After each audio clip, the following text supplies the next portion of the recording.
প্রিয় মৌলভীবাজারবাসী, কথা শেষ করব। চাকরির দাবিতে তরুণ প্রজন্ম মাঠে নেমেছিল। তরুণ প্রজন্মের চাকরি হয় নাই, উপদেষ্টাদের বাড়ি হয়েছে, উপদেষ্টাদের সবকিছু হয়েছে, বাবা মাফিয়াদের সবকিছু হয়েছে, ব্যবসা বাণিজ্য দখল হয়েছে, কিন্তু আমার যারা ছাত্রদল বাংলাদেশে তাদের কোনো ব্যবস্থা হয় না। তরুণ প্রজন্মের কোনো চাকরি হয় না। যারা মিডল ক্লাস ফ্যামিলি রয়েছে, রাইজিং মিডল ক্লাস রয়েছে, তারা যখন সবজি কিনতে যায়, আমাদের বাচ্চার বাবারা বাজারে কিছু কেনাকাটা না করে এখনো ফ্যামিলিতে ফিরে যায়। এমন বাংলাদেশ আমরা চাই না।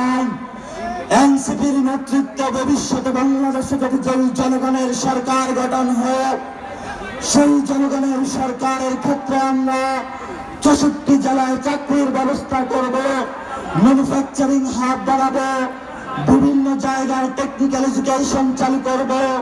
বাংলাদেশের তরুণ প্রজন্মকে কিভাবে একটি শক্তিশালী ফোর্স হিসেবে ব্যবহার করা যায়, আমরা এই দুঃখটা বুঝি।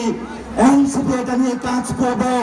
তরুণ প্রজন্ম আমরা কোনো ফাল্লা জিনিস না, আমরা রক্ত দিয়েছি, আর দিতে চাই না। এখন আমরা